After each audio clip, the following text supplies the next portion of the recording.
Hello. Hello everyone, welcome back to another trading session. I already found my first trade. This is a challenge that I will start from $100 and I will try to hit 10k. And this is the first part. I hope we can take some beautiful trades. As you can see, this is a doji break and I'm expecting a green candle. We have a major downtrend, but I would not say this is a minor downtrend. We have uptrend, minor uptrend. Let's see, we don't have any gaps against us, so we're fine. Let's see how this trade's going to close.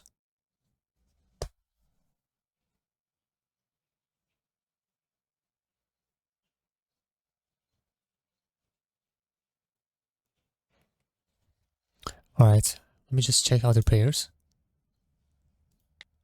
Oh shit, it's about to...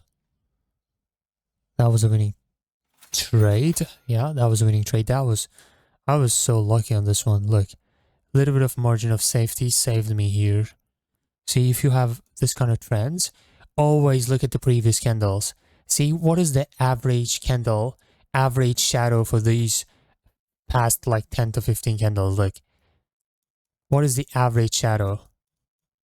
Average shadow for this is like this much. And then after detecting your average shadow size, enter that much when the candle goes in the opposite direction.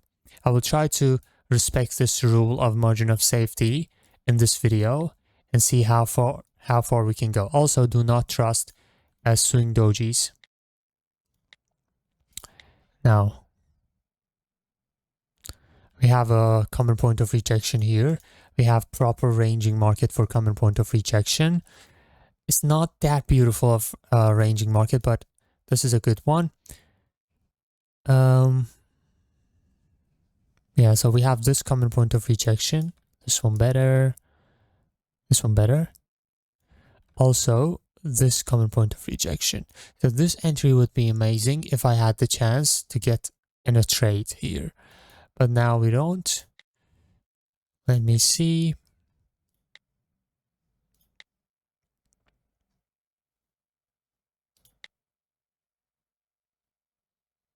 All right, we have an overlapping area right there.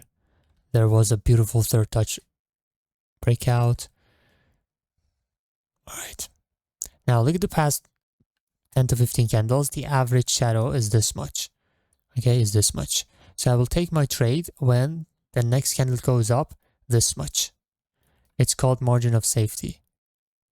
And this is a gap down in the favor of buyers.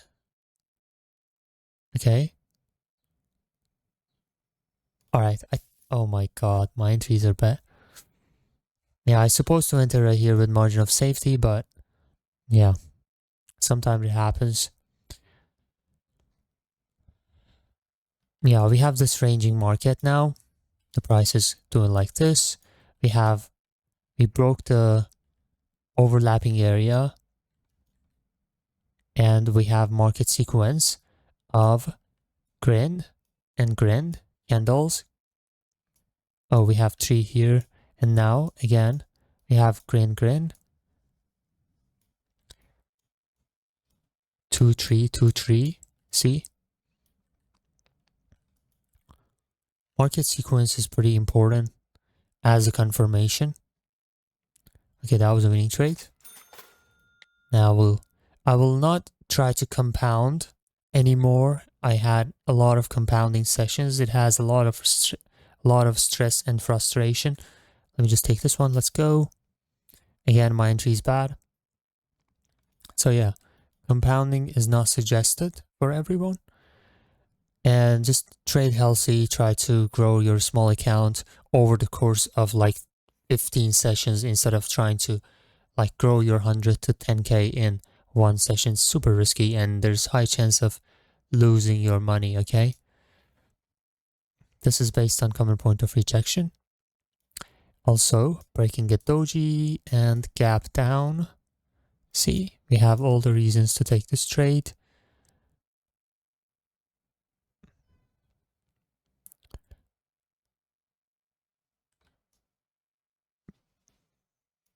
have the intersection of common point of rejection with the round number. This is called round number. The numbers with multiple zeros are called round numbers. And yeah, the price is intersecting there with common point of rejection. In a proper ranging market, we are breaking this doji, right? When we break a doji, we can expect a retracement if we have the proper ranging market, proper market structure, also gap down in the favor of buyers. So we have the confirmation too.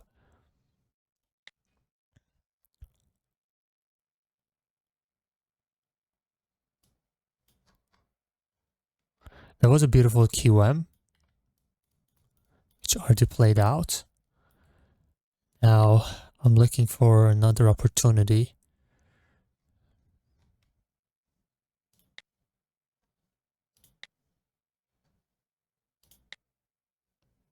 This is another QM. Okay, we have engulf. Let me see, we have entry. I want. Okay, I'm going to take this one. Boom. Let's go. My entry is good, but the QM pattern looks a bit weird, honestly. This is the entry.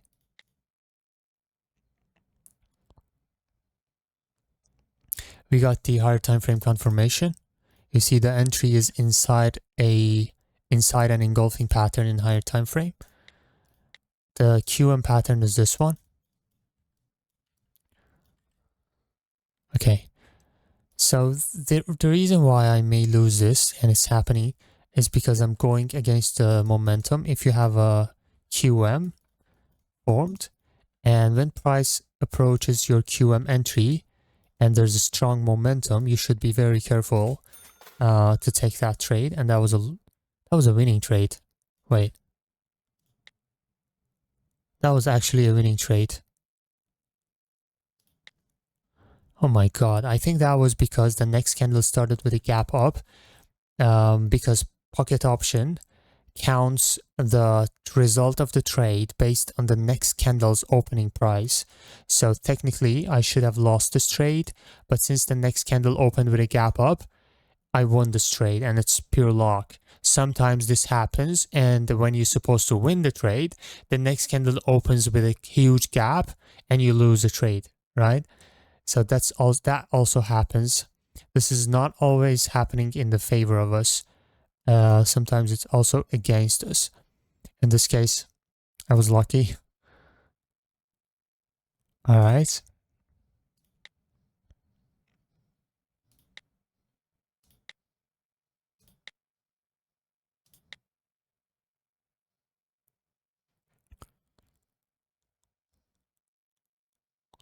Already played out.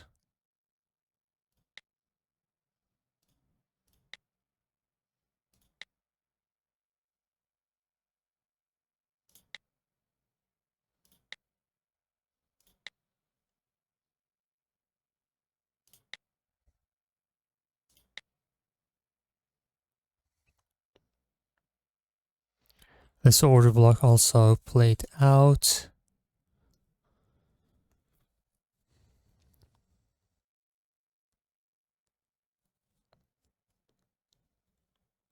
There's a let me check this order block and see if there's the chance of explaining a really important point.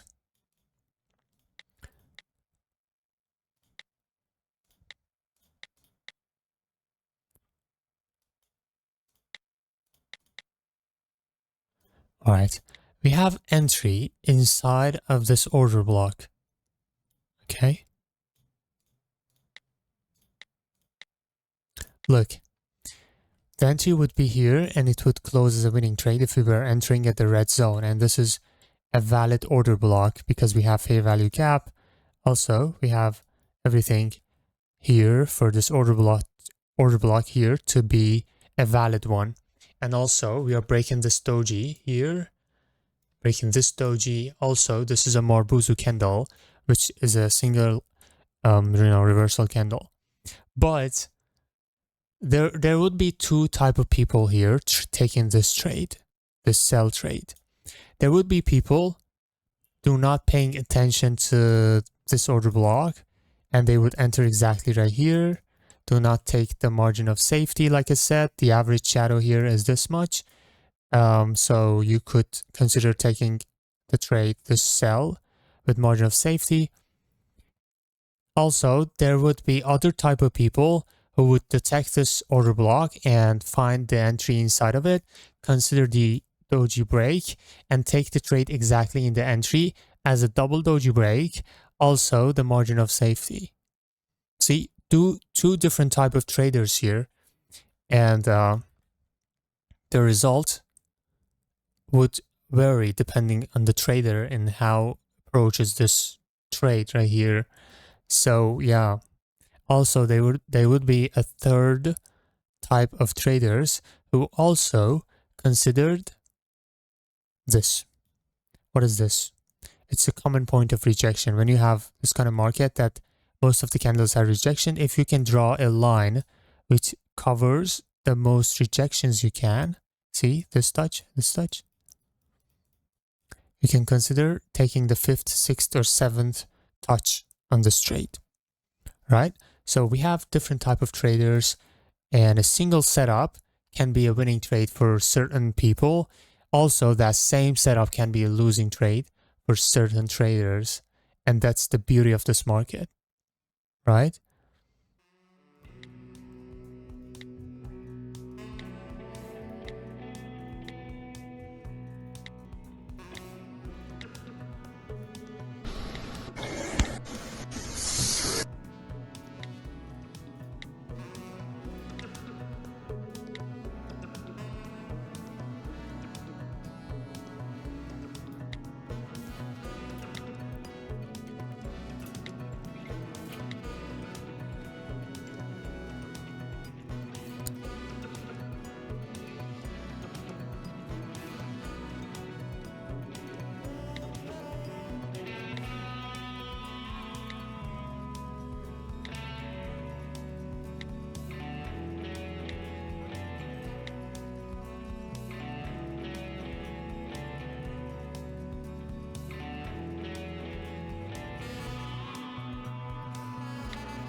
I think I missed this chance, man. I didn't want to miss this chance.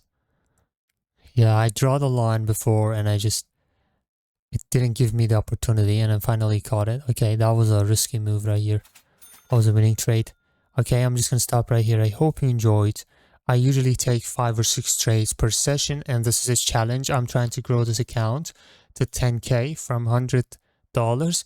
If you want to see the next parts of this challenge, make sure you subscribe. And if you're interested and if you enjoyed, like the video. Thank you for watching, and peace out.